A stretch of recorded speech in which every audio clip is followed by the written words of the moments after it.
Bom, um último comentário, né, mas não menos importante, sobre a questão da esquerda pequeno-burguesa centrista.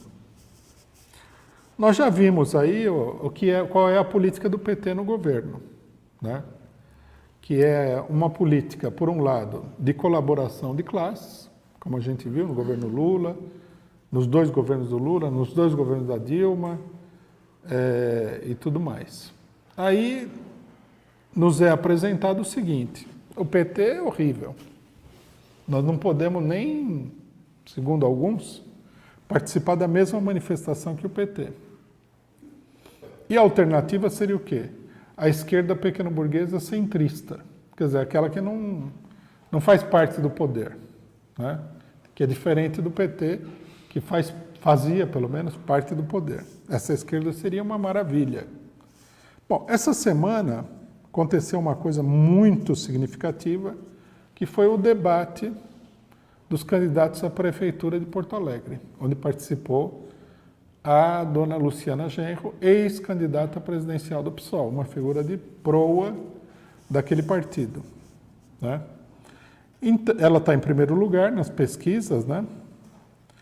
Ela está apoiada, evidentemente, por um setor amplo do PT, lá no Rio Grande do Sul, e por setores da burguesia, muito evidentemente, porque senão não estaria nessa posição. E a gente sabe das conexões da candidata revolucionária com a burguesia. Bom, vendo a possibilidade de governar a prefeitura, todo o vocabulário esquerdista foi subitamente abandonado. A palavra trabalhador, classe trabalhadora, socialismo, coisa que o valha, nem de longe apareceu no debate. Aí a candidata, ex-trotskista revolucionária e tudo mais, defendeu a terceirização, a lei de responsabilidade fiscal, o aumento do policiamento na cidade, bom, e um monte de abobrinhas de como ela vai transformar Porto Alegre numa cidade maravilhosa. Ela vai organizar o transporte, né?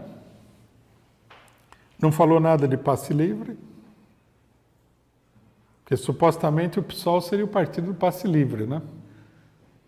Dizem eles. Os representantes de... Segundo a Luciana Genro, ela se declarou na eleição passada como a representante dos movimentos de 2013, que começaram com o passe livre. Ela só falou o seguinte: vamos procurar baratear o transporte. Então, transporte privado, essa coisa toda. Bom, e falou mais coisas lá que eu nem me lembro. Foi um show de demagogia e de conservadorismo, porque aquela campanha lá, até no debate a gente via que a campanha não diferia dos outros candidatos, do PMDB e do PSDB. Era a mesma coisa. Aí ela prometia lá incentivar a cultura,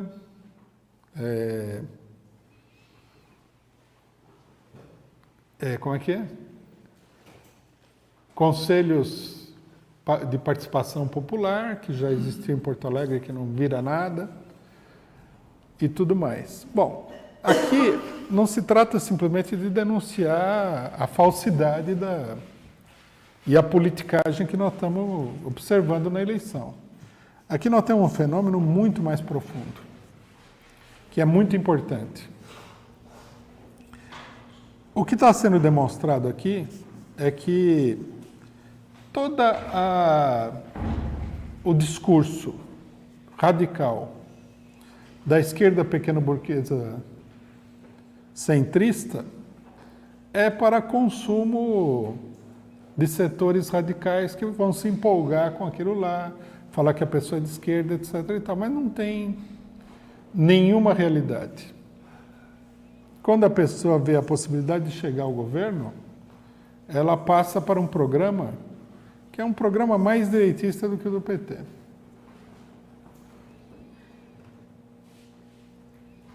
A administração que a Luciana Genro propõe aí, qualquer prefeito de qualquer partido poderia adotar todas aquelas propostas, né? A única coisa que ela procurou se diferenciar é acusar os adversários de corrupção, o que também não vale nada, porque no governo do PSOL não vai haver corrupção? Lógico que vai haver corrupção, como em todo governo. O que nós temos aqui? É uma mudança na política, como falaram que o PT mudou, né? Não, não é uma mudança na política. É simplesmente deixar de lado a demagogia esquerdista, socialista, e propor uma política de acordo com a burguesia, que é a única maneira da pessoa governar o município nas condições que eles estão tentando governar, sem um movimento revolucionário por trás. Luciana Genro não está sendo eleita porque existe um grande movimento popular por trás dela, não. Ela está sendo eleita porque há vários setores aí de classe média, até da burguesia, que apoiam a candidatura dela. E ela procura se mostrar como a futura prefeita confiável a todos os setores. Ela já tinha declarado que iria governar para todos, já tinha aceitado contribuições dos capitalistas, etc. e tal, que estava indicando o caráter bastante conservador da sua política, né, em oposição ao propalado programa socialista, etc. e tal, do PSOL, socialismo com liberdade. Isso daqui é uma experiência importante, porque todos têm que entender o seguinte: em se tratando da esquerda pequeno-burguesa, isso é inevitável que aconteça. Nós estamos vendo isso estamos vendo agora e já vimos isso em todos os lugares do mundo. Quando essa esquerda está fora do poder, ela tem um vocabulário ultra-radical. São as lutas, é o socialismo, é não sei o que, não sei o que lá, não sei o que lá. Vamos estatizar, vamos não sei o quê, que é pura demagogia para as eleições. Quando ela chega ao poder, no caso da Luciana Genro, ela nem chegou ainda, ela está almejando. Aí essa retórica toda é jogada na lata do lixo, porque é mera retórica, e aparece o programa de conciliação de classes e colaboração com a burguesia. Isso daí é válido para um partido como o PSOL, mas é válido para toda a esquerda pequeno-burguesa. Nesse sentido, a gente vê a diferença entre esses partidos e o PT. O PT, desde muito tempo, ele vem falando que ele ia fazer isso no governo. Tem que chegar ao governo, tem que fazer uma coalizão ampla, né? Tem que constituir uma maioria, tem que fazer concessões para poder fazer algumas reformas, etc. e tal. Uma política que a gente não concorda. É igual também a da Luciana Genro. Mas, pelo menos, o objetivo fica claro, né? Nesse caso aqui, não. A pessoa passou aí do extremo da radicalização para o extremo da colaboração de classes. Partidos como o PSOL, PCB, PSTU e uma variedade muito grande de partidos menores aí, micro-organizações, todas elas têm a mesma tendência. O radicalismo pequeno-burguês, ele tem como limite quando a política se transforma numa coisa real. Aí já não se trata de fazer discurso, mas se trata de fazer alguma coisa. Há uma diferença também que é importante entender entre esses partidos e o PT. O PT, ele é um partido nacionalista e reformista. Esses partidos não são assim. Não porque os dirigentes do PT tenham mais caráter ou sejam pessoas com maior determinação ou princípios. Não, do ponto de vista individual, a pequena burguesia do PT é a mesma coisa que a pequena burguesia do PSOL, não há o que tirar nem pôr. Mas acontece o seguinte, o PT, ele progride sobre uma ampla base social. Quer dizer, para progredir, ele precisa manter essa base social apoiando o partido. O PSOL não tem base social nenhuma que a gente possa determinar. O PSOL não dirige organizações populares de nenhum volume, de nenhuma quantidade. É um partido, na verdade, de alguns quadros que são políticos pequeno-burgueses. Como eles não têm compromisso nenhum com ninguém, chegando ao governo, a tendência dessas organizações é de ser empurrada ainda mais à direita do que o PT. Como a gente viu, por exemplo, no caso do Syriza na Grécia. O Syriza fez todo um discurso radical, que não sei o quê, que ia tirar o país da União Europeia, que não sei o quê, não sei o que lá, não sei o que lá. Chegou ao governo, se transformou num marionete dos bancos internacionais europeus, com todo aquele discurso, toda aquela discurseira.